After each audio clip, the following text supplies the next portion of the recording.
Hello guys, good morning. तो स्वागत है आपके अपने हैंड नोट्स मोटो पे। जैसे कि आप लोग जानते हैं कि जो मैं सर का जो कि कुमार गौरव सर का जो हैंड रिटन से जो नोट्स है 7 फेर वाली सीरीज का, उसको मैं सॉल्व करवा रहा हूँ। ठीक है। तो गाइस इसको हम लोग डेली 10 पेज क्या है कि इसको करते हैं। ठीक है। तो कल हम यहाँ तक आप लोग को बता दिए थे कोयले के बारे में, और इस बार इसको एक बार और देखते हुए, ठीक है, उसके बाद आगे पढ़ते हैं। ठीक है ना। तो देखिए गाइज, हम आप लोगों को कोयले के बारे में बताए थे। जो कोयला के मुख्य रूप से चार मतलब कि वर्गीकृत किया गया, 4 भागों में वर्गीकृत किया गया। ठीक है। तो कोयला को कितने भागों में वर्गीकृत किया गया? 4 भागों में। ठीक है गाइज। तो पहला देखो क्या होता है, एंथ्रेसाइड, फिर बिटुमिनस होता है, फिर लिग्नाइट होता है, पिट होता है। देखो एंथ्रेसाइड की आपको बताते हैं, ए बी याद रखिएगा आप लोग। क्या याद रखिएगा? ए अब बी। ए से क्या होता है? एंथ्रेसाइड, जो कि बहुत अच्छा मतलब कि कोयला होता है। बी से क्या होता है? ब्यूटिमिनस होता है, जो कि इसके बाद का होता है। लेकिन बी से ब्यूटिनस होता है, बी से भारत भी होता है। तो बी से ब्यूटिनस और बी से भारत। तो भारत में सर्वाधिक मात्रा में पाया जाने वाला कोयला कौन है हमारा? तो ब्यूटिनस है। कौन है? ब्यूटूमिनस है ना। तो एंथ्रेसाइड क्या होता है ना, ये सर्वश्रेष्ठ कोयला होता है जिसमें कार्बन की मात्रा 95% होती है। ठीक है ना। ब्यूटूमिनस क्या होता है? भारत में सबसे अधिक मात्रा में पाया जाता है। तो बी ब से ब्यूटूमिनस, बी से भारत। ठीक है ना। तो क्या लिग्नाइट क्या होता है? लिग्नाइट तो होता है, फिर उसके बाद पीट। पीट क्या होता है गाइड ने? सबसे आप कल बता चुके थे, पीट जो होता है ना कि ये सबसे खराब किस्म का कोयला होता है जिसमें कार्बन की मात्रा 20 से 25% होती है। जिसमें कार्बन की मात्रा अधिक होती है वो कोयला अच्छा होता है। तो इसमें ये सबसे घटिया किस्म का कोयला कौन होता है? हमारा पीट कोयला होता है। ठीक है गाइज। तो यहाँ तक हम इसको देख लिए थे। आइए अब आगे देखते हैं। ठीक है। देखिए देखिए कुछ गाइज मिश्र धातु क्या है ना कि मिक्स मेटल, जो कि हमारी मिश्र धातु है ना, इससे बार बार प्रश्न बनता है। यहाँ से तो बार बार प्रश्न बनता है। ठीक है गाइज। तो हम क्या पर देखेंगे कि जो क्या है, मिश्र धातु ना। तो मिश्र धातु हमारा क्या है? देखिए, जैसे लोहा, निकिल, क्रोमियम धातुओं के मिश्रण से नाइक्रोम का निर्माण होता है। तो ना पूछता है पेपर में कि नाइक्रोम का निर्माण कैसे होता है। तो नाइक्रोम का निर्माण हमारा लोहा, निकिल व क्रोमियम धातुओं के मिश्रण से नाइक्रोम का निर्माण होता है। ठीक है। फिर कहता है तांबा व जिंक के मिलने से पीतल का निर्माण होता है। जैसे पिताजी पिताजी होते हैं ना, जैसे कि पिताजी, ये इसका ट्रिक है। तांबा और जिंक से मिल के क्या है कि तांबा और जिंक से मिल के हमारा पीतल का निर्माण होता है। तो इसे इसका एक ट्रिक है, पिताजी। तो तांबा और जिंक से मिल के हमारा पीतल का निर्माण होता है। तो तांबा और जिंक से मिलने से हमारा किसका निर्माण होता है? पीतल का। तो इसे पिताजी हो गया। क्या? पिताजी हो गया। ठीक है। फिर क्या, तांबा व टीन के मिलने से कांसा का निर्माण होता है। तांबा तांबा व टीन के मिलने से कांसा का निर्माण होता है। तो तांबा व टीन के मिलने से किसका निर्माण होता है? हमें कांसा का निर्माण होता है। किसका? कांसा का निर्माण होता है। तांबा और टीन से मिलने के कांसा का निर्माण होता है। ठीक है।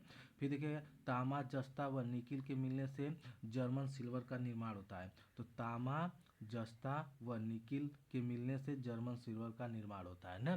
तो जर्मन सिल्वर का निर्माण होता है। फिर देखिए, टीन और लैंड के मिलने से सोल्डर या टाका का निर्माण होता है। टीन और लैंड से मिलने से सोल्डर या टाका का निर्माण होता है। ठीक है। उसके बाद क्या है हमारा कि राष्ट्रीय उद्यान। क्या कहा है? राष्ट्रीय उद्यान। तो देखिए, राष्ट्रीय उद्यान क्या होता है? वाल्मीकि राष्ट्रीय उद्यान कहाँ है? हमारा बिहार में है। तो वाल्मीकि राष्ट्रीय उद्यान कहाँ है? हमारा गाइज बिहार में है। दाचिगम राष्ट्रीय उद्यान कहाँ है? जम्मू कश्मीर में। दाचिगम राष्ट्रीय उद्यान कहाँ है? जम्मू कश्मीर में। गिर राष्ट्रीय उद्यान कहाँ है? गुजरात में। देखो, गिर से गुजरात, गिर से क्या जगह? गिर। तो गिर राष्ट्रीय उद्यान, ग से गिर, ग से गुजरात। तो गिर राष्ट्रीय उद्यान बार बार पूछता है, बहुत ही मोस्ट इंपॉर्टेंट है। तो पूछता है कि गिर राष्ट्रीय उद्यान कहाँ है हमारा? तो गिर राष्ट्रीय उद्यान हमारा कहाँ है ना? गुजरात में है। ठीक है। नामदफा कहाँ? अरुणाचल प्रदेश में है। नामदफा राष्ट्रीय उद्यान कहाँ है? अरुणाचल प्रदेश में। काजीरंगा कहाँ? असम में। काजीरंगा राष्ट्रीय उद्यान कहाँ हमारा? असम में। कैबुल लामजाओ राष्ट्रीय उद्यान कहाँ? मणिपुर में ना। तो ये भी प्रश्न बार बार पूछता है, टेस्ट में आता है ना। ठीक है। तो पूछता है हमारा कि कैबुल लामजाओ राष्ट्रीय उद्यान कहाँ है? तो मणिपुर में। कहाँ है? मणिपुर में। तो कैबुल लामजाओ राष्ट्रीय उद्यान कहाँ है? मणिपुर में। महात्मा गांधी मरीन राष्ट्रीय उद्यान कहाँ है? अंडमान और निकोबार में।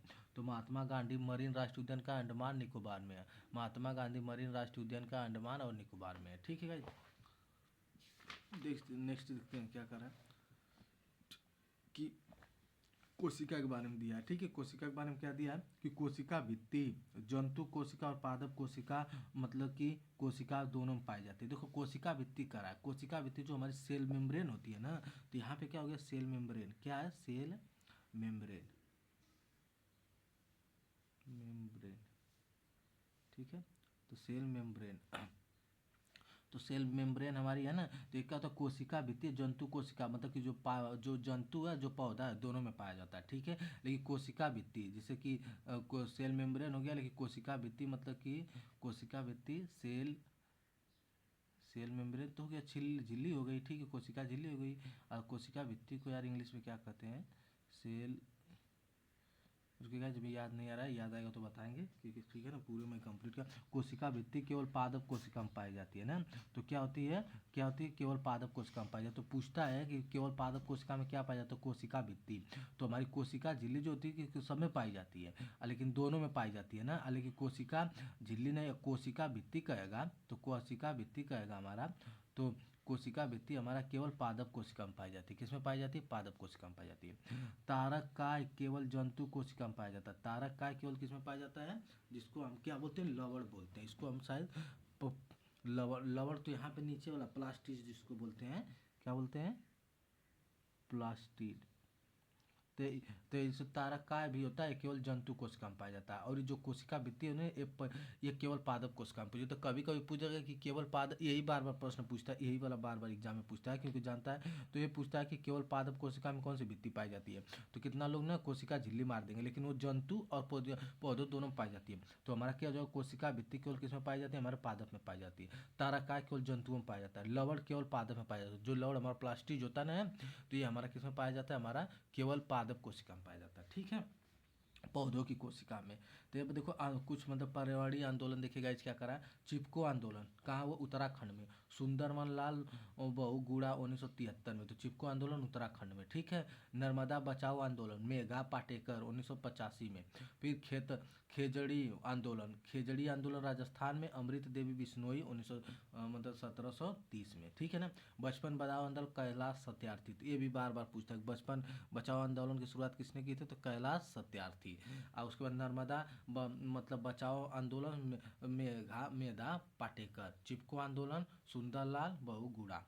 फिर ठीक है ना। फिर देखिए बचपन बचाओ आंदोलन कैलाश सत्यार्थी। वर्ष 2014 में शांति का नोबेल पुरस्कार कैलाश सत्यार्थी और मलाला यूसुफ को दिया गया था। तो गाइस बहुत ही मोस्ट और बहुत ही शानदार प्रश्न है, ठीक है ना। क्या कहा है कि वर्ष 2014 में शांति का नोबेल पुरस्कार कैलाश सत्यार्थी और मलाला यूसुफ को दिया गया था। तो वर्ष 2014 में शांति का नोबेल पुरस्कार कैलाश सत्यार्थी और मलाला यूसुफ जई को दिया गया था ना। फिर चिपको आंदोलन को कर्नाटक में एपिक्को आंदोलन भी कहा जाता है। तो चिपको आंदोलन को कर्नाटक में क्या कहा जाता है? एपिक्को आंदोलन ना, चिपको एपिक्को। तो चिपको आंदोलन के कर्नाटक में कहा जाता है एपिक्को आंदोलन ना, ठीक है। तो देखिए कुछ गाइस रोग है, उसके रोग देखिए क्या करें। टाइफाइड। टाइफाइड हमारा क्या होता है? कारक क्या होता है कि साल्मोनेला टाइफी के कारण होता है। तपेदिक क्या होता है ना हमारा?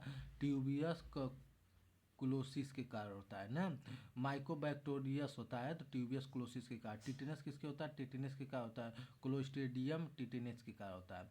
और डिप्थीरिया क्या होता है? कैरिनोबैक्टीरिया डिप्थीरी के कारण होता है। चेचक क्या होता है? हमारा वायरस के कारण होता है ना, वेरियोला वायरस के कारण होता है चेचक। चेचक किसके कारण होता है? वेरियोला वायरस के कारण होता है। छोटी चेचक किसके कारण होता है? बेरिसेला वायरस के कारण होता है। एड्स हमारा होता है रिट्रो वायरस के कारण होता है। तो एड्स हमारा किसके कारण होता है? रिट्रो वायरस के कारण होता है गाइस। तो एड्स हमारा किसके कारण? रिट्रो वायरस, ठीक है। अब गाइस देखो कुछ है स्कैटरिंग, ठीक है। स्कैटरिंग मतलब क्या होता है? प्रकीर्णन। तो क्या है प्रकीर्णन? स्कैटरिंग क्या होता है? देखो स्कैटरिंग ये होता है ना, आकाश का नीला रंग एवं सूर्योदय व सूर्यास्त के समय सूर्य की ललिमा प्रकीर्णन के बराबर होती है। तो क्या कह रहा है ना कि आकाश का नीला रंग एवं सूर्योदय व सूर्यास्त के समय सूर्य की ललिमा प्रकीर्णन के कारण, मतलब कि प्रकीर्णन के कारण होती है। तो जो देखो जो सूर्य लाल दिखाई देता है ना, तो किसके कारण दिखाई देता है हमारा? तो और ये आकाश नीला दिखाई देता है किसके कारण देता है? तो सूर्य के मतलब सूर्य जब मतलब कि जब मतलब सूर्यास्त जब सूर्य जब सूर्यास्त होते समय जब लाल दिखाई देता है और आकाश जब नीला दिखाई देता है, तो ये सब किसके कारण होता है? तो हमारा तो प्रकीर्णन के कारण होता है। क्या होता है? स्कैटरिंग के कारण होता है। क्या होता है? स्कैटरिंग के कारण होता है, ठीक है।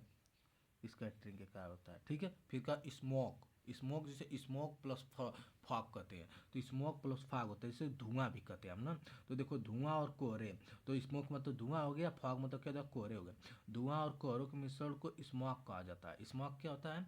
This is a smog. देखो स्मॉग क्या होता है हमारा? स्मॉग इक्वल टू क्या होता है? Smoke plus fog.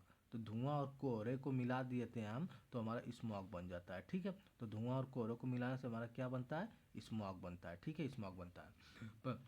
यह धातु प्रदूषण को बढ़ावा देता है। ठीक है, भारत का पहला स्मार्ट टावर दिल्ली में स्थापित किया गया। तो भारत का पहला स्मार्ट टावर कहाँ स्थापित है? हमारा दिल्ली में। ठीक है, अब देखिए जो समस्थानिक, जिसका स्थान क्या हो? समान हो, जिसका स्थान समान हो लेकिन उसका भार जो है ना कि अलग अलग हो। तो ये तो हमारा पोर्टियम, ड्यूटियम, ट्रिटियम यही होता है। देखिए क्या होता है, ये तत्व के परमाणु जिनके परमाणु क्रमांक समान हो। परमाणु क्रमांक मतलब ना समस्थानिक, जिसका मान लो स्थान समान है लेकिन ये क्या है कि ऊपर वाला भाग क्या है कि समान नहीं है। तो वे तत्व जिनमें परमाणु जिनके परमाणु क्रमांक समान होते हैं परंतु परमाणु भार भिन्न भिन्न होते हैं। जो परमाणु भार होते हैं ना, जैसे ये जेड है, यही इसको दर्शाता है ना, जेड है। तो ये परमाणु भार होता है, तो ये क्या होता है? ये भिन्न भिन्न हो जाएंगे। क्या हो जाएंगे? ये भिन्न भिन्न हो जाएंगे। ठीक है, और ये क्या रहेगा? हमारा समान रहेगा। ठीक है, तो उसी को कहेंगे हम समस्थानिक, जिसका स्थान समान हो। तो उसके बाद हाइड्रोजन के 3 होते हैं समस्थानिक, जैसे कि 1H1, 1H2, 1H3।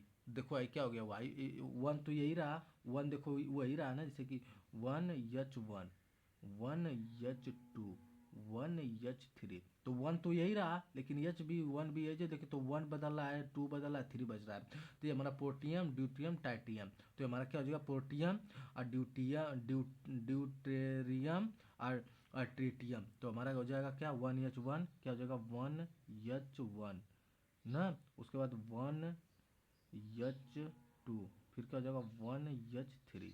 तो क्या हो जाएगा? प्रोटियम, ड्यूटियम और टाइटियम। ठीक है, ये हो जाएगा। ठीक है, नेक्स्ट देखिए क्या करा हमारा, रेडियम की खोज वर्ष 1902 में पियरे और मैरी क्यूरी ने की थी। तो रेडियम की खोज ना किसने की थी?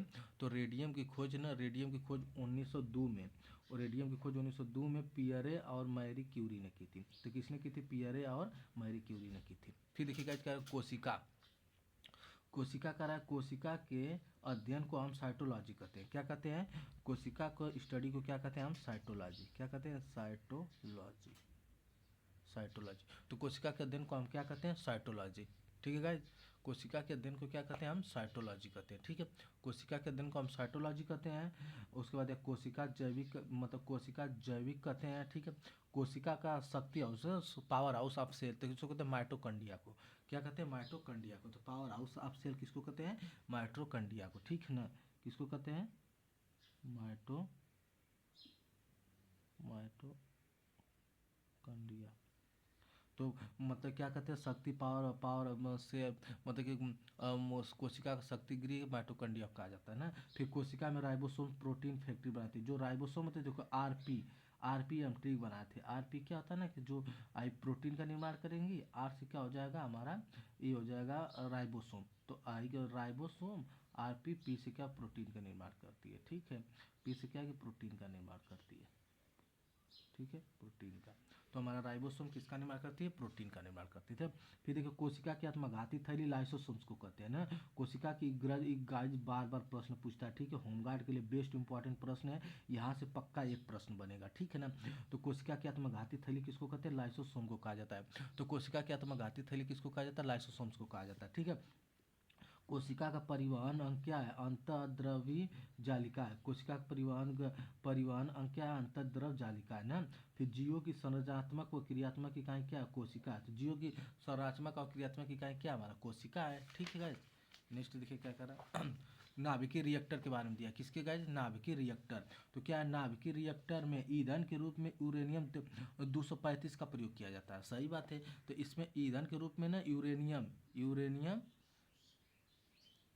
यूरेनियम 235 का प्रयोग किया जाता है। ठीक है ना, ईंधन के रूप में, यूरेनियम 235 का प्रयोग किया जाता है। ठीक है, इसमें नियंत्रण छोरों के रूप में कैडमियम का उपयोग किया जाता है। यानी नियंत्रक छोरों के रूप में ना किसका प्रयोग किया जाता है?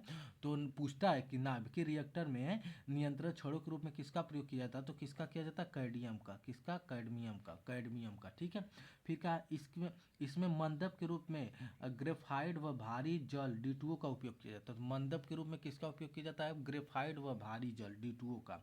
फिर सूर्य में नाभिकीय संलयन की प्रक्रिया होती है। सूर्य में क्या होती है? नाभिकीय संलयन की क्या होती है? प्रक्रिया होती है। सूर्य में नाभिकीय संलयन की क्या होती है? प्रक्रिया होती है। परमाणु बम में नाभिकीय विखंडन की प्रक्रिया होती है। देखो सूर्य, देखो नाभिकीय संलयन यहीं पे देखो बता दे सके क्या? सूर्य क्या होगा ना, सूर्य क्या होगा सनलाइन, मतलब सूर्य क्या होगा सन, मतलब कि क्या होता है हमारा सूर्य क्या होगा कि मतलब हमारा सूर्य क्या होगा कि हमारा देखो सूर्य होता है सन, सन क्या होता है कि हमारा सनलाइन, तो हमारे क्या देगा सन क्या होता है सनलाइन, ऐसे याद करो हमें। तो क्या हो जाए नाभिकीय सनलाइन। तो ये बार बार प्रश्न पूछता है गाइस कि सूर्य में हमारा कैसी अभिक्रिया होती है, ऐसी कैसी प्रक्रिया है, तो नाभिक कौन सी प्रक्रिया है। तो देखो सन, सन मतलब क्या हो जाएगा मतलब कि सन मतलब क्या हो जाएगा सनलाइन, तो सूर्य में हमारी सनलाइन तो नाभिकीय सनलाइन है। लेकिन जब पूछेगा कि परमाणु बम क्या हो जाएगा, परमाणु, परमाणु बम, तो परमाणु बम, बम में से देखो बम अगर फटता है तो क्या हो जाता है विखंडन हो जाता है, तो क्या हो जाएगा बम, तो बम अगर फटता है तो विखंडन हो जाता है, विखंडन क्या हो जाएगा विखंडन। तो हमारे क्या हो जाएगा परमाणु बम में विखंडन हो जाएगा, सन में क्या हो जाएगा संलयन हो जाएगा। तो नाभिकीय संलयन सन में हो गया, परमाणु विखंडन हमारा विखंडन में हो गया, ठीक है। फिर देखिए कृत्रिम सूर्य बनाने वाला पहला देश कौन था, चीन था। कृत्रिम सूर्य मतलब ना कि खुद सूर्य बना लिया था अपने से, मतलब सूर्य का आविष्कार करना और सूर्य बनाना, तो कौन था मेरा कृत्रिम सूर्य आर्टिफिशियल सन बनाने वाला कौन सा देश है पहला, हमारा चीन है। चीन देखो स्वयं का ही इतना आगे चीन चला गया, ठीक है ना, कि स्वयं का ही मतलब कि बताओ सूर्य बना लिया, स्वयं का सूर्य बना लिया, ठीक है। पीएच पैमाने की खोज किसने की थी, मतलब पीटर सोरेनसन ने की थी। तो पीएच पैमाने की खोज किसके द्वारा की गई थी, सोरेनसन को, सोरेनसन, सोरेनसन के द्वारा पीएच पैमाने की खोज की गई है, ठीक है। किडनी की पथरी में कैल्शियम ऑक्सोलेट होता है, तो ये भी पूछता है किडनी की जो पथरी होती है, किडनी में किडनी की जो पथरी होती है उसमें किसका बना होता है वो पथरी हमारी, तो कैल्शियम ऑक्सोलेट की बनी होती है हमारी पथरी, किसकी होती है कैल्शियम ऑक्सोलेट की बनी होती है, ठीक है ना। फिर क्या होता है देखिएगा हार्मोन, हार्मोन देखिए क्या होता है ना कि नर हार्मोन्स मादा हार्मोन्स, जो नर मतलब कि क्या होती हैं, जो नर होते हैं और कोई जो मादा होती है, ठीक है ना। तो नर हार्मोन्स क्या होता है टेस्टोस्टेरोन होता है, मादा में क्या एस्ट्रोजन या प्रोटोस्टेरोन होता है ना, ठीक है ना। नर में तो क्या होता है देखो नर और मादा, ठीक है ना। तो हमारा देखो नर में क्या होता है टेस्टोस्टेरोन होता है ना, टेस्टोस्टेरोन होता है हार्मोन, टेस्टोस्टेरोन हार्मोन होता है, ठीक है। मादा में क्या होता है एस्ट्रोजन होता है, एस्ट्रोजन होता है, ठीक है। प्रोजेस्टेरॉन होता है, क्या प्रोजेस्टेरॉन, ठीक है ना। तो ये हमारा दो होता है। तो एक नर में क्या होता है हमारे नर में क्या होता है नर हार्मोन्स, तो क्या होता है हमारा नर हार्मोन्स मतलब कि जो हम लोग हो गए मतलब कि जो फीमेल जो मेल है, मेल में क्या होता है टेस्टोस्टेरोन होता है, और जो फीमेल होती है उसमें क्या होता है एस्ट्रोजन होता है, प्रोजेक्ट होता है, ठीक है। देखो प्रोलैक्टिन हार्मोन्स, देखो गाइस ये प्रोलैक्टिन हार्मोन्स कहाँ पाया जाता है बताएं, ये क्या होता है जो दूध ग्रंथियाँ होती है ना महिलाओं के लिए, तो उसमें ये क्या होता है देखो प्रोलैक्टिन हार्मोन्स स्तन ग्रंथियों में दुग्ध उत्पादन में मदद करता है, कर रहे हैं प्रोलैक्टिन हार्मोन जो होता है ना प्रोलैक्टिन, ऐसे देखो प्रोलैक्टिन लेते दूध का देखो दूध की शुद्धता मापने के लिए किसका उपयोग करते हैं लैक्टोमीटर का ना। और दूध और दही में क्या दूध से दही बने तो दही में कैसा पदार्थ पाया तो लैक्टोबिसिलिस पाया जाता है ना। तो दूध में कि दूध को शुद्धता मापने के लिए लैक्टिक एसिड का उपयोग करते हैं ना, लैक्टिक एसिड का मतलब कि लैक्टोमीटर का ना। तो दूध का शुद्धता मापने के लिए हम क्या लैक्टोमीटर का उपयोग करते हैं। तो ये जो हमारी जो महिलाओं में जो कि स्तन ग्रंथि में जो दूध का उत्पादन करता है ना तो कौन होता है प्रोलैक्टिन होता है, प्रोलैक्टिन हार्मोन होता है। तो प्रोलैक्टिन हार्मोन ही हमारा क्या होता है स्तन ग्रंथियों में दूध उत्पादन में मदद करता है, ठीक है गाइस। फिर देखिए भू स्थिर कक्षा, भू स्थिर कक्षा ना, तो भू स्थिर कक्षा देखिए क्या होता है ना, भू स्थिर कक्षा पृथ्वी से लगभग 36,000 क्या है पृथ्वी से लगभग 36,000 किलोमीटर ऊंचाई पर स्थित है। तो भू भू स्थिर कक्षा पृथ्वी से लगभग क्या है कि 36,000 किलोमीटर ऊंचाई पर स्थित है ना। यह कक्षा पृथ्वी के सापेक्ष स्थित है, यह कक्षा पृथ्वी के सापेक्ष स्थित है। भू स्थित कक्षा में घूमने वाला उपग्रह पृथ्वी का एक चक्कर लगभग 24 घंटे में पूरा कर सकता है, करा है कि भू स्थित कक्षा जो कि भू कक्षा पृथ्वी से लगभग 36,000 किलोमीटर ऊंचाई पर स्थित है, ठीक है। फिर कह रहा है कि यह कक्षा पृथ्वी के सापेक्ष स्थित है। भू स्थित कक्षा में घूमने वाला उपग्रह पृथ्वी का एक चक्कर लगभग 24 घंटे में पूरा करता है। गहराई को मापने की इकाई को फेदोमीटर कहते हैं, गहराई को मापने की इकाई को क्या कहते हैं हम फेदोमीटर कहते हैं, ठीक है। इसको आप लोग याद रखिएगा किसको कहते हैं फेदोमीटर। अब ऐसे याद करो खोदोमीटर, खोदो अगर आप जितना भी खोदोगे ना उतना गहराई में जाएंगे, जितना आप खोदेंगे उतना गहराई में जाएंगे। तो गहराई में जाएंगे जितना खोदेंगे उतना गहराई में जाएंगे, जितना खोदेंगे उतना गहराई में जाएंगे। तो गहराई को मापने के लिए खेदोमीटर फेदोमीटर खोदोमीटर कुल मिला के फेदोमीटर, ठीक है। क्या होता है फेदोमीटर होता है। उसके बाद देखो पेड़ों की वायु का पता लगाने के लिए पद्धति को डेस्ट्रोक्रोनोलॉजी कहते हैं। डेंट्रो डेंट्रोक्रोनोलॉजी होता है गाइस। ये तो देखो इंग्लिश वाला शब्द ना, देखो बायोलॉजी में ना इंग्लिश वाला शब्द ही अच्छा रहता है, हिंदी वाला में तो शायद समझो कि डेंट्रो डेंट्रोक्रोनो क्रोनो कोनोलॉजी कोनोलॉजी ठीक है, कोनोलॉजी डेंट्रोकोनोलॉजी कहा जाता है ना। जीवाश्म में अध्ययन को क्या कहते हैं? पैलियोटोलॉजी पैलियोंटोलॉजी क्या कहते हैं? पैलियोंटोलॉजी पैलियोंटोलॉजी ना पैलियोंटोलॉजी। तो हमारे जीवाश्म के अध्ययन को क्या कहते हैं? पैंटियोलॉजी ना। फिर क्या है कि खाद्य पदार्थ के संरक्षण के लिए बेंजोइक अम्ल का प्रयोग किया जाता है नो। तो खाद्य पदार्थ के जो संरक्षण होते हैं उसके लिए किसका उपयोग किया जाता है? बेंजोइक अम्ल का प्रयोग जाता है। सेव में मैलिक अम्ल पाया जाता है। कैसा अम्ल पाया जाता है? हमारा मैलिक अम्ल। तो इसको आप लोग याद रखिए। एप्पल एप्पल क्या है? एप्पल हमारा क्या होता है कि मैला नहीं रहता है। एप्पल क्या होता है कि मैला नहीं होता है, ठीक है। तो मैलिक अम्ल पाया जाता है, मैलिक अम्ल पाया जाता है, ठीक है। सेव में हमारा मैलिक अम्ल पाया जाता है। टेंडन देखो ये हड्डियों और मांसपेशियों को क्या करता है? जोड़ता है। तो टेंडन क्या होता है? टेंडन का काम क्या होता है? हड्डियों और मांसपेशियों को जोड़ना। तो हड्डियों क्या हो जाएगी? यच, मांसपेशियाँ क्या हो जाएगी? यम। यच यम इजकल टू टी। तो यच यम इजकल टू टी, जिससे कि हम और मतलब कि और मोर मतलब और लोग मिला के क्या हो जाएगा? तुम बनेंगे। हम और मिल के तुम बनेंगे। तो हम और मिल के तुम बनेंगे। तो हंड मतलब क्या है कि हमारा यच यम इजकल टू टी हड्डियों, जिससे कि क्या होता है? हमारा हड्डियों प्लस मांसपेशियों को मिला के क्या बनता है? टेंडन बनता है। तो टेंडन किससे बनता है? हमारा टेंडन का निर्माण हमारा होता है टेंडन टेंडन हमारा होता है बोन और क्या होता है? मसल्स, बोन और मसल्स। तो हमारा जो टेंडन होता है ना किससे मिलके बनता है? बनता कि बोन और मसल से मिलके क्या होता है? टेंडन बनता है। अब देखो क्या लिगामेंट क्या होता है ना कि बीबी लाल हड्डियों और हड्डियों को मिलाकर क्या बोलता है? लिगामेंट। तो देखो ऐसे करो, तो ऐसे याद देखो, देखो बीबी लाल हो गई, क्या हो गई? बीबी लाल हो गई, बीबी लाल हो गई ना। तो बीबी लाल हो गई मतलब कि बी से क्या हो जाएगा? बोन, अब प्लस क्या हो जाएगा? Bone. Bone plus bone equal to क्या हो जाएगा? लीगामेंट। क्या हो जाएगा? लीगामेंट ना, लीगामेंट ना। तो बीबी लाल हो गई, बीबी क्या हो गई? लाल हो गई ना, बीबी क्या हो गई? लाल हो गई ना। तो बोन प्लस बोन मिलके क्या बनता है? लीगामेंट बनता है। क्या बनता है? बीबी लाल हो गई, बोन प्लस बोन मिलके क्या बनता है? लीगामेंट बनता है ना। फिर क्या देखता है? हीमोफीलिया। हीमोफीलिया का होता है यह एक अनुवांशिक रोग है। क्या है हीमोफीलिया? क्या? यह एक अनुवांशिक रोग है। हीमोफीलिया को शाही रोग भी कहा जाता है। क्या कहा जाता है? हीमोफीलिया को शाही रोग भी कहा जाता है। इसमें रक्त का थक्का नहीं जमता है। इसमें क्या होता है? रक्त का थक्का नहीं जमता है। फिर देखिए गाइस कुछ विटामिन के बारे में देखते हैं ना। तो कुछ विटामिन के बारे में देखते हैं। क्या दे? Vitamin A. विटामिन ए का नाम क्या? रेटिनाल, ठीक है। विटामिन ए का नाम क्या? रेटिनाल। विटामिन बी वन का नाम क्या? थायमीन। विटामिन बी टू का राइबो फ्लेवोक्विनिन। तो विटामिन ए का क्या नाम है? रेटिनाल।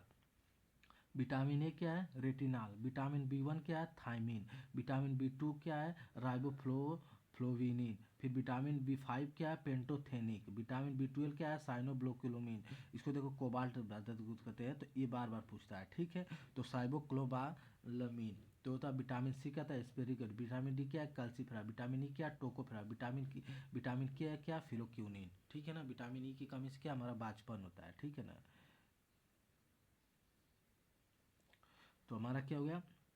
विटामिन के की कमी से रिकेट्स होता है, मालूम है आप लोग को। विटामिन डी की कमी से ना, विटामिन के तो रक्त का थक्का जमाता है, विटामिन डी की कमी से क्या? रिकेट्स होता है, ठीक है ना। रिकेट्स विटामिन डी थक्का, रक्त का थक्का जमाने का कार्य कौन करता है? विटामिन ई करता है।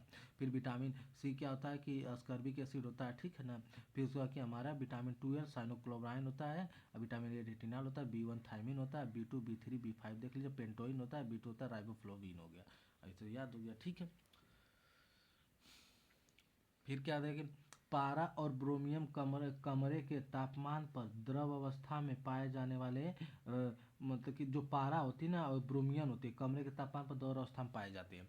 तो ये बार बार पूछता है गाइज कि कमरे के तापमान पर द्रव अवस्था में पाए जाने वाले कौन से पदार्थ होता है। तो कमरे के अवस्था में द्रव अवस्था में पाए जाने वाले कौन से पदार्थ होता है, तो हमारा एक होता है पारा, ज़्यादातर ऑप्शन में पारा ही दिया रहता है। एक होता है ब्रोमीन, ठीक है, ब्रोमीन।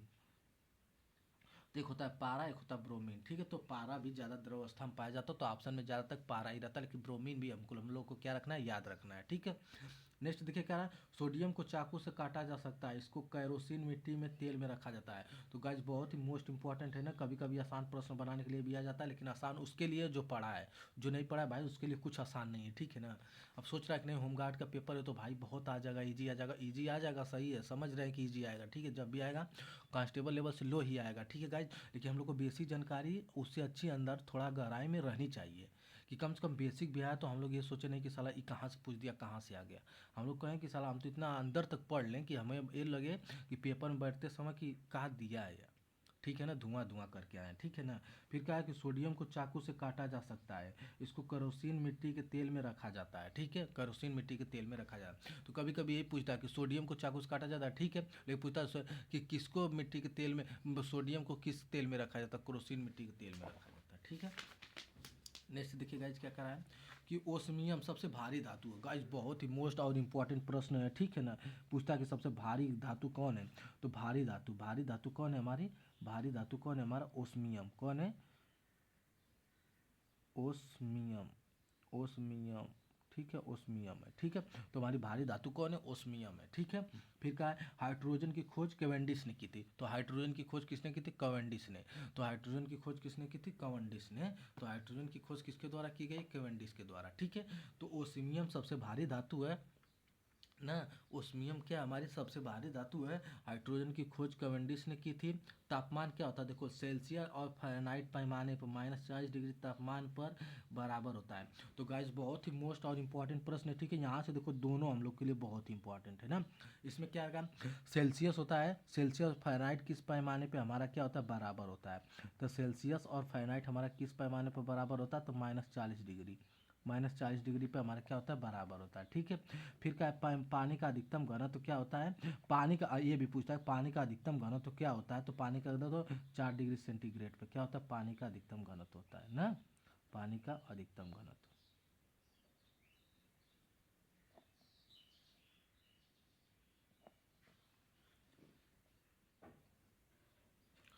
तो क्या हुआ गाइज कि सेल्सियस और फ़ारेनहाइट पैमाने पे माइनस, मतलब कि दोनों कब बराबर होते हैं, -40 डिग्री पर ना। तो आप लोग याद रखिएगा सेल्सियस और फ़ारेनहाइट और सेल्सियस दोनों -40 डिग्री पर क्या होता है कि सब बराबर होते हैं। उसके बाद क्या होता है कि पानी का अधिकतम घनत्व क्या होता है, 4 डिग्री सेंटीग्रेड पर होता है, ठीक है ना। और उसके बाद 4 डिग्री सेंटीग्रेड फ़ारेनहाइट में बदलेंगे तो 39.2 डिग्री फ़ारेनहाइट होता है, 39.2 डिग्री फ़ारेनहाइट होता है। लेकिन सेल्सियस में होगा तो 40 डिग्री सेल्सियस होता है, ठीक है गाइज। तो इसको आप लोग याद रखिएगा, ठीक है। नेक्स्ट देखिए क्या रहा है, संयुक्त राष्ट्र संघ, संयुक्त राष्ट्र संघ जिसको यूएनओ बोलते हैं ना, यूनाइटेड नेशन ऑर्गेनाइजेशन बोलते हैं, ठीक है ना। तो यूएनओ, तो यूएनओ का मुख्यालय हमारा क्या है, न्यूयॉर्क अमेरिका में। तो यूएनओ संयुक्त, मतलब नेशनल, मतलब कि हाँ, यूनाइटेड नेशन ऑर्गेनाइजेशन, मतलब तो हमारा क्या होता है, संयुक्त राष्ट्र संघ होता है ना, स्थापना हुई थी 24 जनवरी 1945 को, 24 अक्टूबर 1945 को। तो कब हुई थी यूएनओ की स्थापना, 24 अक्टूबर 1945 में। तो यूएनओ की स्थापना कब हुई थी, 24 अक्टूबर 1945 को। यूएनओ की स्थापना कब हुई थी, 24 अक्टूबर 1945 को। मुख्यालय कहाँ है, न्यूयॉर्क में, संयुक्त राज्य अमेरिका में। मुख्यालय कहाँ है, न्यूयॉर्क में, संयुक्त राज्य अमेरिका में। कुल सदस्य देश हैं 193, कुल सदस्य देश क्या है, 193। कुल अंग कितने हैं, 5। महासभा, सुरक्षा परिषद, आर्थिक सुरक्षा और संविवाचक अंतर्राष्ट्रीय न्यायालय। फिर देखिए क्या है, संयुक्त राष्ट्र महासभा में चुनी जाने वाली प्रथम महिला विजय लक्ष्मी पंडित थी। तो संयुक्त राष्ट्र महासभा में चुनी जाने वाली प्रथम महिला विजय लक्ष्मी क्या थी, पंडित, विजय लक्ष्मी पंडित थी। संयुक्त राष्ट्र सभा में विश्व की लघु संसद कहा जाता है। तो संयुक्त राष्ट्र महासभा को विश्व की लघु संसद कहा जाता है, ठीक है। अब गाइस कुछ बहुत ही मैनचेस्टर के बारे में देख लेते हैं, जो कि बहुत ही इंपॉर्टेंट और बहुत ही शानदार प्रश्न यहाँ से बनता है, ठीक है ना। भारत का मैनचेस्टर अहमदाबाद को, उत्तर भारत का मैनचेस्टर कानपुर को, दक्षिण भारत का मैनचेस्टर कोयम्बटूर को, सती वस्त्र की राजधानी मुंबई, उससे नहीं मतलब है, लेकिन हमें ये तीनों चीज़ याद रखना है, ठीक है। भारत का मैनचेस्टर अहमदाबाद, उत्तर भारत का मैनचेस्टर कहाँ है, कानपुर ना, उसके बाद दक्षिण भारत का मैनचेस्टर कोयम्बटूर, ठीक है। तो भारत का मैनचेस्टर कौन है, अहमदाबाद, क्या है, अहमदाबाद, अहमदाबाद, ठीक है। फिर उत्तर भारत का मैनचेस्टर क्या हो जाएगा हमारा, कानपुर, क्या हो जाएगा, कानपुर। तो हमारा भारत का मैनचेस्टर अहमदाबाद, ठीक है। उत्तर भारत का मैनचेस्टर हमारा क्या हो जाएगा, कानपुर। कानपुर यूपी में है, अहमदाबाद गुजरात में है, ठीक है, गुजरात में, ठीक है ना। तो हमारा क्या हो जाएगा, भारत का मैनचेस्टर अहमदाबाद, उत्तर भारत का मैनचेस्टर कानपुर, क्या हो जाएगा, कानपुर। दक्षिण भारत का मैनचेस्टर कोयम्बटूर हो जाएगा। तो ये भी गाइस अभी तक तो नहीं पूछा, लेकिन बहुत ही शानदार, बहुत ही जानदार प्रश्न है। वो भारत का मैनचेस्टर अहमदाबाद, उत्तर भारत का मैनचेस्टर कानपुर, दक्षिण भारत का मैनचेस्टर कोयम्बटूर तमिलनाडु में। तो दक्षिण भारत का मैनचेस्टर कौन है, कोयम्बटूर तमिलनाडु में, ठीक है। फिर देखिए गाइस क्या करा है कि सूती वस्त्र की राजधानी क्या है, मुंबई महाराष्ट्र में। सूती वस्त्र की राजधानी क्या है, मुंबई महाराष्ट्र में है, ठीक है। आइए गाइस नेक्स्ट देखते हैं। ग्रैंड ग्रैंड इस मास्टर, ग्रैंड मास्टर देखते हैं ना, क्या होता है ग्रैंड मास्टर, ठीक है। ग्रैंड मास्टर देखिए क्या, भारत के पहले ग्रैंड मास्टर विश्वनाथ आनंद, विश्वनाथ आनंद जो शतरंज से संबंधित है, शतरंज से, तो शतरंज से है ना, तो भारत के पहले ग्रैंड मास्टर कौन है, विश्वनाथ आनंद, ठीक है, विश्वनाथ आनंद है, ठीक है ना। उसके बाद क्या, विश्वनाथ आनंद को पहला मेजर ध्यानचंद पुरस्कार राजीव गांधी खेला था, जिसको पहले था, पहले उसका नाम मेजर ध्यानचंद खेल रत्न पुरस्कार था ना, जो ध्यानचंद से जो हॉकी के लिए, जो हॉकी के जादूगर कहे जाते हैं मेजर ध्यानचंद, उनका नाम था। फिर बाद में राजीव गांधी खेल रत्न पुरस्कार वर्ष इतना इतना में कर दिया गया था, ठीक है ना, कितना 91 से 92 में कर दिया गया था ना। फिर भारत की पहली ग्रैंड मास्टर महिला कौन थी, एस सुब्बलक्ष्मी, एम सुब्बलक्ष्मी, यह कौन है, एम सुब्बालक्ष्मी, सॉरी गाइज, एम विजय लक्ष्मी, कौन है, एम विजय लक्ष्मी। हम तुमको याद, एस सुब्बालक्ष्मी याद हो गया, वो इसी को बार बार आ गया वो दिमाग में, ठीक है। तो कौन है हमारा, तो भारत के पहले ग्रैंड मास्टर कौन है, विश्वनाथ आनंद है। अब भारत की पहली ग्रैंड मास्टर महिला कौन है, यम विजय लक्ष्मी, यम विजय लक्ष्मी पंडित भी होगी, कि यम विजय लक्ष्मी पंडित, ठीक है। फिर गाइस देखिए क्या है कि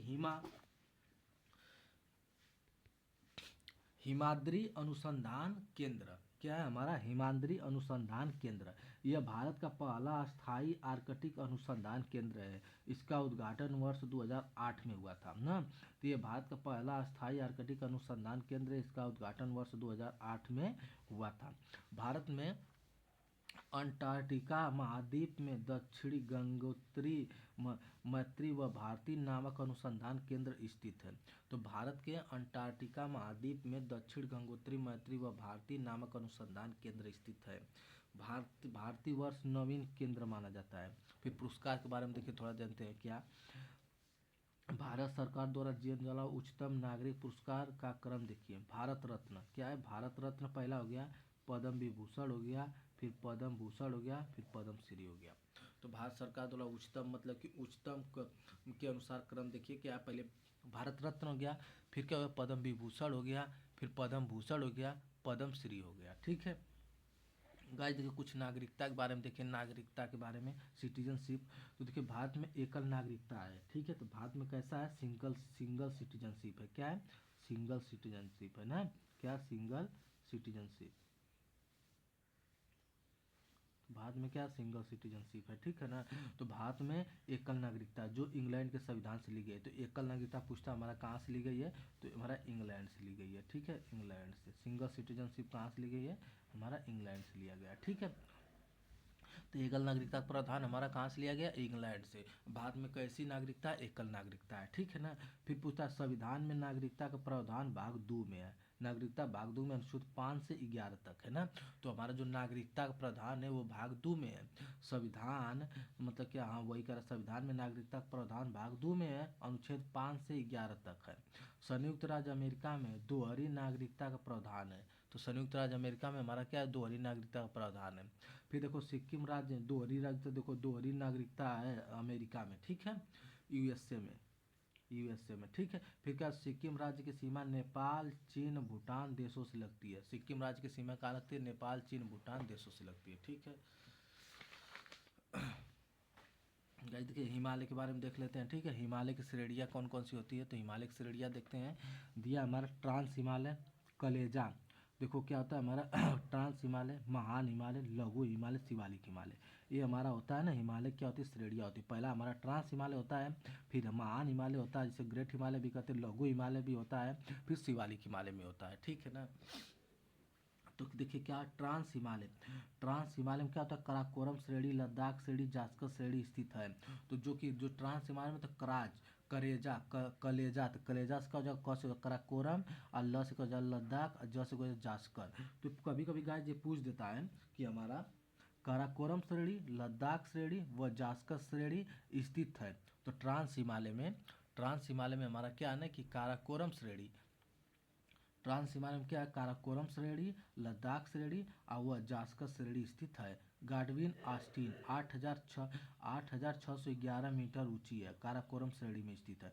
तो गाइज बहुत ही है, गाडविन आस्टीन पूछता है, केटू जिसको बोलते हैं, तो जो हमारी केटू है ना, तो गाडविन आस्टीन पूछता है कि कहाँ पे है, 8,611 है, किलोमीटर है, मतलब मीटर ऊंची है, ठीक है ना, इतना मीटर, सॉरी गाइज किलोमीटर नहीं मीटर, इतना मीटर ऊंची है, काराकोरम श्रेणी में स्थित है। कहाँ पे, काराकोरम श्रेणी में स्थित है।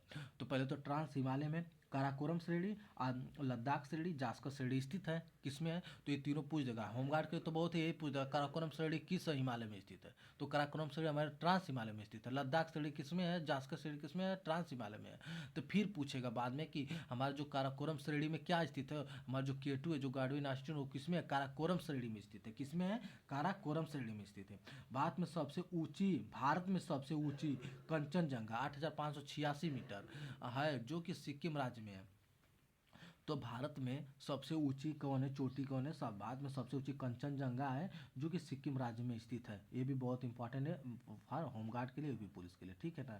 फिर क्या, विश्व की सबसे ऊंची, नेपाल में महान, मतलब कि महान हिमालय में स्थित माउंट एवरेस्ट की ऊंचाई 8,848 है। तो ये तो सबको जानते हैं क्या है, माउंट एवरेस्ट। माउंट एवरेस्ट की ऊंचाई 8,848 है, ठीक है ना, 8,848 है। तो क्या है, विश्व की सबसे ऊंची, मतलब विश्व की सबसे ऊंची नेपाल में महान हिमालय में स्थित माउंट एवरेस्ट है, जिसकी ऊंचाई 8,848 मीटर है ना।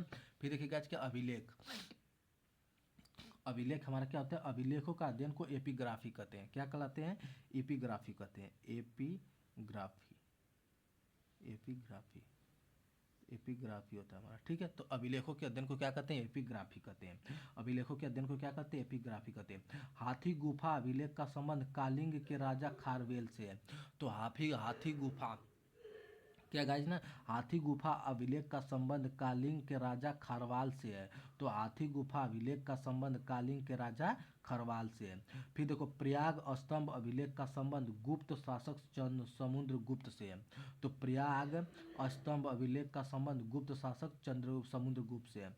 सती प्रथा का पहला लिखित साक्ष्य भानु एरड़ अभिलेख में मिलता है। तो गाइज बहुत ही मोस्ट एंड बहुत ही शानदार प्रश्न है, ठीक है ना। पूछ रहा है सती प्रथा का पहला लिखित साक्ष्य भानुगुप्त के एरड़ अभिलेख से मिलता है। तो देखो सती प्रथा का, गाइस देखिए साफ तो दिखाई नहीं दे रहा, लेकिन एक एक बात मैं बोल रहा हूँ, ठीक है ना। अगर मेरी बात भी आप सुनते जाएंगे ना, तभी आप लोग को बहुत सी बातें याद आ जाएगी, ठीक है। तो देखो सती प्रथा का पहला लिखित साक्ष्य भानुगुप्त के एरड़ अभिलेख से मिलता है। फिर देखिए गाइस, कुछ अयस्क, कुछ धातु हैं, उसके अयस्क क्या होते हैं, जैसे एल्यूमिनियम, एल्यूमिनियम का अयस्क क्या होता है, बॉक्साइड। चांदी का क्या होता है, अर्जेंटाइन होता है। सीसा क्या होता है, गलेना होता है। लोहा का क्या होता है, मैग्नेटाइट, हेमेटाइट होता है। मैग्नीज का क्या होता है, पायरोलुसाइड, मैग्नाइट होता है। तो गाइस ये तो अयस्क बार बार पूछता है, ठीक है, यहाँ से तो ये तो इम्पोर्टेंट है हम लोगों के लिए। एक बार और देख लेते हैं। एल्यूमिनियम की ऑक्साइड को क्या कहते हैं, बॉक्साइट कहते हैं। एल्यूमिनियम की ऑक्साइड को क्या कहते हैं, बॉक्साइट कहते हैं। चांदी के अयस्क को क्या कहते हैं, अर्जेंटाइन कहते हैं। चांदी के अयस्क को क्या कहते हैं, अर्जेंटाइन कहते हैं। सीसा के अयस्क को क्या कहते हैं, गैलेना कहते हैं। सीसा के अयस्क को क्या कहते हैं, गैलेना कहते हैं। धातु के अयस्क को क्या कहते हैं, मैग्नेटाइट कहते हैं, हेमेटाइट कहते हैं। फिर मैग्नीज क्या होता है, पायरोलुसाइड होता है, मैग्नाइड होता है, ठीक है ना, पायरोलुसाइड मैग्नेटाइड होता है, ठीक है गाइज। फिर नेक्स्ट देखिए क्या कहता है, संगठन, आइए देखते हैं कुछ मुख्य, कुछ मतलब कि इसके संगठन कहाँ पे, ठीक है ना। देखिए संगठनों के मुख्यालय, कुछ संगठन है और उसके हाई कोर्ट कहाँ पे, ठीक है ना। तो आइए देखते हैं गाइस, देखिए संगठनों के मुख्यालय ना, तो संगठन और उसके मुख्यालय देखिए, एशियाई विकास डेवलपमेंट, एडीबी का मुख्यालय का मनीला फिलीपींस में। कहाँ है, ADB, Asian development bank, no, तो एशियाई एशियाई विकास बैंक का कहाँ है, मनीला फिलीपींस में। संयुक्त राष्ट्र पर्यावरण कार्यक्रम यूनेप का मुख्यालय कहाँ है हमारा, कन्या, नैरोबी कन्या में। तो यूनेप का मुख्यालय हमारा कहाँ है, नैरोबी कन्या में, जिसको संयुक्त राष्ट्र पर्यावरण कार्यक्रम बोलते हैं, ठीक है। फिर दक्षिणी एशियाई क्षेत्रीय सहयोग संगठन सार्क का मुख्यालय काठमांडू नेपाल में, ठीक है। फिर WTO जिसे वर्ल्ड ट्रेड ऑर्गेनाइजेशन बोलते हैं ना, विश्व व्यापार संगठन, WTO का मुख्यालय जनेवा स्विट्जरलैंड में है। कहाँ है, जनेवा स्विट्जरलैंड में है, ठीक है ना। फिर क्या है, विश्व स्वास्थ्य संगठन WHO का मुख्यालय जनेवा स्विट्जरलैंड में है, ठीक है ना। फिर संयुक्त राष्ट्र विकास कार्यक्रम, संयुक्त राष्ट्र विकास कार्यक्रम UNDP न्यूयॉर्क कहाँ है, UNDP का मुख्यालय कहाँ है, न्यूयॉर्क संयुक्त राज्य अमेरिका में, ठीक है ना। UNDP का अंतर्राष्ट्रीय IMF का वाशिंगटन DC में, जिसको बोलते हैं IMF इंडियन मॉनेटरी फंड। तो Indian monetary fund international monetary fund होता है। तो अंतर्राष्ट्रीय मुद्रा कोष की मतलब मुख्यालय कहाँ, वाशिंगटन DC USA में। तो गाइस ये थोड़ा सा मुख्यालय हुआ, जो कि बहुत ही एग्जाम के लिए very very very very very very most important प्रश्न यहाँ से बनते हैं, ठीक है ना। आप लोग इसको याद रखिएगा, ठीक है ना। नेक्स्ट देखिए क्या है, दिल्ली सल्तनत के कुछ राजवंश के बारे में देखिएगा। पहले तो हम जानते हैं क्या था कि GK TSEL। तो देखो हमारा कुछ नहीं, इसे याद करो। गुलाम वंश, खिलजी वंश, तुगलक वंश, सैयद वंश, लोधी वंश। गुलाब खिले तो सुगंध दो, गुलाब खिले तो सुगंध लो, गुलाब खिले तो सुगंध लो, गुलाब खिले तो सुगंध लो। गुलाब वंश, खिले तो खिलजी वंश, तो मतलब तुगलक वंश, सुगंध मतलब सैयद वंश, लो मतलब लोधी वंश। गुलाब वंश, खिलजी वंश, तुगलक वंश, सैयद वंश, लोधी वंश, ठीक है ना। तो यहाँ पे देखिएगा क्या है, सर्वाधिक मतलब सर्वाधिक समय तक शासन करने वाला किसका है, इसका है, किसका, तुगलक वंश का है। क्या है, तुगलक वंश, तुगलक वंश का। और सबसे कम हमारा शायद खिलजी वंश था, 90 से उसके बाद 30 साल तक। तो सबसे कम हमारा खिलजी वंश था। तो इस बात हमें याद रखना है, सर्वाधिक समय तक शासन करने वाला कौन था, तुगलक वंश था, ठीक है। अब गाइस देखिए क्या ट्रिक तो हो गया, गुलाब खिले तो सुगंध लो, गुलाम वंश, खिलजी वंश, मतलब कि तुगलक वंश, मतलब कि से क्या हो जाए, सैयद वंश, लोधी वंश, ठीक है। आप देखिए क्या होता है, गुलाम वंश का समय काल क्या था, 1206 से 1290। गुलाम वंश के संस्थापक कुतुबुद्दीन ऐबक। तो अब देखिएगा, जिसको थोड़ा सा ध्यान से आप लोग देखिएगा, बार बार प्रश्न यहाँ से पूछता है, ठीक है। तो देखो गुलाम वंश के संस्थापक 1200, गुलाम वंश कब से था, 1206 से 1290 तक गुलाम वंश के संस्थापक कुतुबुद्दीन ऐबक। खिलजी वंश कब से था, 1290 से 1320 तक जलालुद्दीन खिलजी, ठीक है। तुगलक वंश कब से था, 1320 से 1414 तक जलालुद्दीन तुगलक। सैयद वंश कब था, 1441 से लेके 1441 से लेके 41 से 1414 से लेके, गलत टाइपिंग हुआ है क्या, कि 41 लेके 51 तक खिज्र खान था। तो इसका मतलब कि जब 41 से 51 तो सबसे कम तो यही होगा, सबसे कम ही कहाँ हुआ, देख लीजिए शायद 14 से उतान होगा। लोधी वंश क्या हो जाएगा, 51 से 25 तक। फिर होगा फिर बाबर, और उसके बाद क्या हो कि पानीपत का युद्ध हुआ 1526 में ना। तो उसमें बाबर आ गया, फिर यहाँ से लोधी वंश। तो लोधी वंश हमारा क्या हुआ, बहलोल लोधी। तो 1451 से 1526 तक, तो बहलोल लोधी, लोधी वंश का संस्थापक। तो ये गाइस बार बार यहाँ से प्रश्न कुछ बनते हैं, ठीक है ना। तो इसको हम लोग भी देख लिए, ठीक है। फिर देखिए रॉकेट एक्सचेंज क्या होता है। एशिया का सबसे पुराना rocket exchange Bombay stock exchange है। इसकी स्थापना 1875 में हुई थी। तो एशिया का सबसे पुराना stock exchange Bombay stock exchange है। इसकी स्थापना 1875 में हुई थी। इसका मुख्यालय मुंबई में है। तो जो बॉम्बे स्टॉक एक्सचेंज है तो मुंबई में ही ना होगा, ठीक है। नेशनल स्टॉक एक्सचेंज की स्थापना 1992 में हुई थी, ठीक है ना। फिर भारत में शेयर मार्केट कौन है, सेबी के नियंत्रण में आता है। जो वर्तमान में सेबी के अध्यक्ष कौन है, तुहिन कुमार पांडे। कौन है, तुहिन कुमार पांडे है, ठीक है। तो वर्तमान में सेबी के अध्यक्ष कौन है, Tuhin Kumar Pandey. Security exchange board of India होता है, security exchange board of India. तो ठीक है, तो देखिए क्या होता है, इससे पहले थी माधुरीपुरी बुज थी, ठीक है ना। फिर देखिए क्या है, भारतीय प्रतिभूति और विनिमय बोर्ड, जिसको सेबी की स्थापना कब हुई थी, तो 23 जनवरी 1982 में और 1992 को, क्योंकि 23 जनवरी 1992 को सेबी की स्थापना हुई थी, ठीक है। तो जिसको इसी को बोलते हैं प्रतिभूति, यही security exchange and board of India. तो इसको बोलते हैं भारतीय प्रतिभूति और विनिमय बोर्ड। सेबी की स्थापना 30 जनवरी 1992 में हुई थी, संवैधानिक रूप से हुई थी, जिसका मुख्यालय मुंबई में। सेबी का मुख्यालय कहाँ हमारा, मुंबई में है, ठीक है गाइज। इसको आप लोग देख लीजिए। नेक्स्ट देखिए कहते हैं नेक्स्ट एंड साल लास्ट, क्योंकि हम 80 से स्टार्ट किए थे 90 पे आ गए, ठीक है ना। तो हमारा 10 पेज क्या है कि लगभग में 10 पेज तक कंप्लीट हो गया, ठीक है। तो आइए हम इसको लास्ट वाला देखते हैं, ठीक है। कुछ समितियाँ है क्या है, कुछ गाइस महत्वपूर्ण समितियाँ है, ठीक है ना। महत्वपूर्ण समितियाँ क्या, जैसे नरसिम्हन समिति बैंकिंग क्षेत्र से संबंधित है। देखो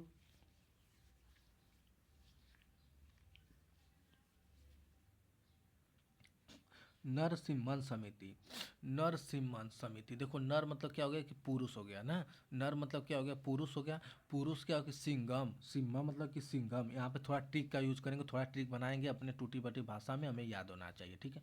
नरसिम्हन, अब देखो देखो पुरुष क्या हो गया सिम्हन, और सिम्हन मतलब कि सिंघम, पुरुष सिंघम कब बनता है, अभी कोई नौकरी मतलब बैंक की नौकरी पा जाए ना, तो उसमें अगर वो बैठ जाए, तो अगर आप जाएंगे तो आपकी बात नहीं सुनेगा, वो अपने आप को समझेगा कि हम बहुत सिंघम है, हम तो नर तो है ही, और नर है, नर के साथ साथ हम तो क्या सिंघम है, महिला तो है नहीं, मादा तो है नहीं, महिला रहते तो हम लोग को दिक्कत होता कि मतलब कोई दिक्कत नहीं, तो हम तो एक ऊपर से नर है और सिम्हन है मतलब सिंघम भी है, ऊपर से अगर बैंक की नौकरी पा गए तो भाई कितना आराम है, कितना आराम है। वो भी तो करते हैं बैंक में बैठ कर, लोगों को अपने आप को सिंघम समझते हैं, लेकिन उसके बाद सुधार भी करते हैं, वही करेंगे, सुधार कौन करेगा, वही ना करेंगे। तो नरसिम्हा समिति बैंकिंग क्षेत्र में सुधार लाने के लिए की जाती है, तो वही वही उसका सुधार करेंगे, ठीक है। तो नरसिम्हा समिति क्या होगी, बैंकिंग क्षेत्र में सुधार लाने के लिए की जाती है, ठीक है। जो कि गाइज बहुत ही मोस्ट इंपॉर्टेंट, इसलिए मैं ट्रिक से बताया हूँ, ठीक है। फिर जो जो ज़्यादा इंपॉर्टेंट है उसको मैं ट्रिक से बताऊंगा, ठीक है। अरविंद हुसैन समिति लघु उद्योग से है, माधव गाडगिल समिति पश्चिमी घाट से है, बीजे कलिकर समिति जीएसटी से है, किससे है, तो ये आप लोग को याद होना चाहिए, ठीक है, याद भी होगा कितने लोग को, बीजे केलकर समिति किससे है, जीएसटी से है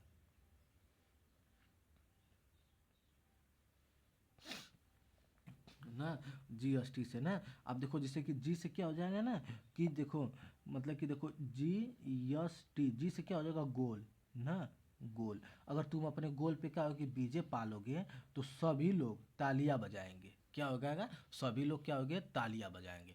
तो जी से क्या हो जाएगा गोल, और यस से क्या हो जाएगा सभी लोग, टी से क्या हो जाएगा तालियां। तो अगर अपने अगर आज जो बीजे कलिकर समिति, अगर तुम अपने जी से क्या गोल, अपने गोल पे अगर तुम क्या आते बीजे पा जाते हो, अपने गोल पे तुम बीजे पा जाते हो, ठीक है, अपने गोल पे तुम बीजे पा जाओगे, तो सभी लोग क्या करेंगे तालियां बजाएंगे, सभी लोग क्या करेंगे तालियां बजाएंगे, ठीक है ना। तो सभी लोग क्या करेंगे तालियां बजाएंगे, तो क्या होता है कि सभी लोग क्या करेंगे तालियां बजाएंगे। तो बीजे कलिकर समिति क्या होता है, जीएसटी होता है, अगर तुम अपने गोल पे फोकस हो तो सभी लोग तालियां बजाएंगे। देखो राजा चौलिया समिति कर सुधार, देखो पहले के राजा क्या करते थे ना कि कर लेते थे ना, तो कर सुधार चौलिया समिति ना, कर सुधार होता था, तो चौलिया समिति किससे संबंधित है, कर सुधार से, ठीक है ना, कर सुधार से संबंधित है। तो चौलिया समिति हमारा किससे संबंधित है, कर सुधार से, ठीक है। फिर रेखीय समिति अप्रत्यक्ष कर, रेखिक समिति क्या, इनडायरेक्ट कर, इनडायरेक्ट टैक्स, तो अप्रत्यक्ष कर। देखो रंग राजन समिति गरीबी, देखो रंग राजन समिति, देखो कोई अपने आप को ना रंग समझता है, क्या पता रंग राजन ना, रंग राजन समिति ना, कोई अपने आप को मालूम है, देखेंगे ना आजकल तो जिसको खाने पीने की औकात नहीं है ना, वो क्या करेगा गाइस ना, वो अपने आप को ऐसे समझेगा कि एकदम बहुत ही एकदम रंग है, एकदम राजा है, एकदम एकदम समझेगा कि अपने आप को मेरे आगे कोई है या नहीं है, लेकिन खाने पीने की औकात नहीं रहती है उसके, ठीक है ना। उसमें घर की खुद शाम को क्या बनेगा क्या नहीं बनेगा उसको ये टेंशन नहीं रहती है, लेकिन अपने रंग पेंट रंग भाज में ऐसे रहता है, ऐसे लगता है कि सबसे बड़ा अधिकारी वही है। तो क्या होता है रंग राजन समिति, तो रंग राजन समिति क्या हो गया, तो किससे संबंधित, गरीबी से, तो गरीबी से संबंध रखता ही है, लेकिन चलता रंग एकदम झाड़ के चलता है, रंग झाड़ के, देसी भाषा में आप लोग को समझा रहे हैं कि रंग झाड़ के चलता है, ठीक है ना। तो उसको ऐसे लगता है कि ऐसे मतलब कोई यही नहीं, तो चार लोग कहते भी हैं खाने के घर में औकात नहीं है, और देखो लड़का कैसे चल रहा है, तो सही बात है अपनी औकात बनाओ यार कि कोई बोल ना पाए, ठीक है ना। तो रंग राजन समिति क्या होती है, देखो रंग झाड़ के चला, तो एक तो गरीब से संबंधित है ऊपर चल रहा है, और उसके बाद क्या सुरेश तेंदुलकर समिति, और उसमें देखो एक वो तो ठीक है, वो तो ठीक है कि चलो उसका तो नाम हम नहीं है, ठीक है, उसका तो नाम नहीं है बेचारा, वो रंग राजन अपना रंग झाड़ के चल रहा है, पता नहीं कौन है कैसे, तो गरीब से संबंधित रखता है, वो तो एक ठीक क्लियर कि जो ऐसे जला वो गरीब ही होगा, तो ठीक है। लेकिन सुरेश तेंदुलकर समिति, उसी एक तो सुरेश हूँ, उसी गाँव में एक सुरेश हूँ, वो तो अपने आप के समझते हो कि हम तेंदुलकर हैं, ठीक है तेंदुलकर है समझा तू हूँ, लेकिन हालत का गरीब वाली, गरीब तो हूँ। जिसे देखते हैं अब जो हमारा जो कि कि जो जो आईपीएल मैच होता है तो उसमें जो लगाते हैं लोग पैसा वैसा ना, तो उसमें कौन से लगाते हैं, यही लोग लगाते हैं जिसके खाते में 50 रुपया, 100, 10 रुपया, 20 रुपया, 30 रुपया होगा ना, वही लगाते हैं। जिसके खाते में 1 लाख, 2 लाख, 3 लाख, 4 लाख है ना, तो वो नहीं लगाता है। वो सब ये सब काम नहीं करते हैं। जिसके कम रहेगा ना वो सब ज़्यादा इसमें जाते हैं। तो देखो सुरेश तेंदुलकर, अपने आप को क्या तेंदुलकर समझता हूँ, लेकिन हूँ गरीब। तो ये सुरेश तेंदुलकर, रंगराजन समिति गरीबी से रंग जार के चौथा गरीब हुआ। सुरेश तेंदुलकर समिति भी, सुरेश भी तेंदुलकर अपने आप के बहुत समझत हुआ, वो भी गरीबा का हाल बा। शिवरामन समिति, नाबार्ड की स्थापना हुई थी 1982 में, ठीक है ना, शिवरामन समिति पर, ठीक है, नाबार्ड की स्थापना हुई थी 1982 में शिवरामन समिति पर, ठीक है गाइस। इसको हम लोग को क्या करना है, देखना है, ठीक है। अब देखिए महाजन समिति चीनी उद्योग के लिए, सम्माथन समिति सत्कर्ता आयोग की स्थापना के लिए, भगवती समिति बेरोजगारी के लिए। तो भगवती समिति देखिए, एक तो क्या करते हैं, देखो हम लोग जो कि हम लोग का क्या है ना कि देखो भगवती समिति किसी बेरोजगारी से संबंधित है। हम लोग क्या करते हैं ना, अपनी जो बेरोजगारी ना उसको दूर नहीं कर रहे हैं। हम लोग देखो भगवती समिति कर रहे हैं, भजन कर रहे हैं, जा जाके भजन कर रहे हैं। भाई भजन करना अच्छी बात है, ठीक है ना, भजन करना, पूजा करना, ईश्वर को मानना, वो सब अच्छी बात है। लेकिन कर्म करो, कर्म के अनुसार चलोगे ना तो भगवान आपको पूजेंगे, ठीक है ना। उससे भगवान क्या यार, घर पे मम्मी पापा है, ठीक, उससे बढ़ के कौन भगवान है, ठीक है। देखिए भगवती समिति बेरोजगारी, तो बेरोजगारी लोग किस लिए किस लिए लोग बेरोजगार हैं, क्योंकि वो भगवती समिति है, क्योंकि भगवान के धल ये हैं, भगवान का पूजा पाठ में पड़े हुए हैं, इसलिए वो क्या बेरोजगार है। अभी वो क्या पढ़ते, संविधान पढ़े, संविधान के बारे में जाने, सोचे थोड़ा मेहनत करे, रोजगार बने, ठीक है ना। तो पूजा करे, ठीक है, लेकिन अपना जो अपना लक्ष्य है उसको पूरा करे, उसके बाद फिर पूजा पाठ करे, ठीक है। तो कितने लोग तो पूजा पाठ में गरीब पड़े हैं, बेरोजगार है, चलेगा, लेकिन भाई एकदम हमें दर्शन करने जाना है, ये तो जाना है, ठीक है, चाहे दोस्त से पैसा ले लें, चाहे किसी से ले लें, लेकिन हमके दर्शन करने में जाना ही है। तो इससे क्या है, बेरोजगार है, लेकिन भगवती समिति मतलब भगवान का दर्शन करने जरूर जाएंगे। बेरोजगार है तो क्या हुआ, ठीक है, रोजगार लेके जाएंगे तो भगवान भी खुश होंगे, थोड़ा 2 पैसा 3 पैसा किसी का मदद कर देंगे, कोई हाथ फैला तो दे देंगे। अब ऐसे तो कि बेकारी में जा कोई हाथ फैला तो कहें कि हमारे पास सही है नहीं, तुमको कहाँ से दे। तो भाई ऐसा मत बनो, ठीक है ना। तो हमारा भगवती समिति क्या हो जाएगा, बेरोजगारी से हो जाएगा। कस्तूरी रंजन समिति क्या हो जाएगा, शिक्षा से हो जाएगा। कस्तूरी रंजन समिति किससे, शिक्षा से।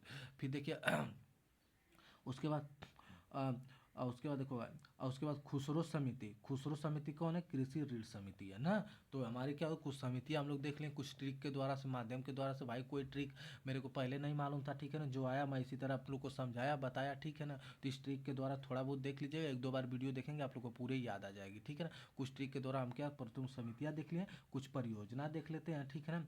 जिसको दुलहस्ती परियोजना चिनाब नदी किनारे है, जम्मू कश्मीर में है, ठीक है ना। दुलहस्ती परियोजना कहाँ है, चिनाब नदी किनारे, जम्मू कश्मीर में है ना। फिर उसका फरक्का परियोजना गंगा नदी पे, वेस्ट बंगाल में है। कौन है, वेस्ट बंगाल में, वेस्ट बंगाल में फरक्का परियोजना है। तुलबुल परियोजना झेलम नदी पर, जम्मू कश्मीर में है। हीराकुंड बाद महानदी पे है, ओडिशा में है। काकरा पार मतलब क्या है कि काकरा पार मतलब क्या परियोजना ताप्ती नदी में है, गुजरात में है। माता टीला परियोजना बेतवा नदी में है, उत्तर प्रदेश में है। नामदफा झाकड़ी परियोजना सतलज नदी, ईमानदरी, उत्तर प्रदेश में है। तो गाइस देखिए क्या है, बहुत ही मोस्ट और बहुत ही इंपॉर्टेंट है, ठीक है ना। दुलहस्ती परियोजना चिनाब नदी कहाँ है, जम्मू कश्मीर में है। दुलहस्ती परियोजना क्या होता है हमारा, चिनाब नदी जम्मू कश्मीर में है। फरक्का परियोजना कहाँ है, गंगा नदी वेस्ट बंगाल में है। तुगलक परियोजना झेलम नदी में है, जम्मू कश्मीर में है। हीराकुंड महानदी पर ओडिशा में है। काकरा पार परियोजना ताप्ती नदी गुजरात में है। अब माता टीला कहाँ है, बेतवा नदी उत्तर प्रदेश में है। और नाथपा झाकड़ी परियोजना सतलज नदी हिमाचल प्रदेश में है, ठीक है। तो गाइज हम यहाँ पे कुछ परियोजना भी देख लिए, ठीक है। इसको आप लोग 1 से 2 बार रिवाइज करेंगे तो आप लोग को अच्छे से याद आ जाएगा, ठीक है गाइज। तो गाइज यहाँ पे हम क्या करें, कुछ परियोजना देख लिए, ठीक है। तो फाइनली हम क्या किए, अपना जो कि 90 जो हमारा जो डेली का टारगेट रहता है वहाँ पे हम यहाँ अचीव कर लिए यहाँ पे, ठीक है ना। तो हम यहाँ से कल क्या करेंगे, कल हमारा जो कि 91 से कल हम स्टार्ट करेंगे, जो कि उपभोक्ता संरक्षण अधिनियम 1986 है, ठीक है ना। वो उपभोक्ता संरक्षण अधिनियम 1986। तो गाइज इस क्लास को हम यहीं पे क्या करते हैं, पूर्ण विराम देते हैं, ठीक है। कल से इस क्लास को फिर आगे कंटिन्यूटी रखेंगे, ठीक है। तो उसको ओके गाइज का मतलब thank you, take care and bye.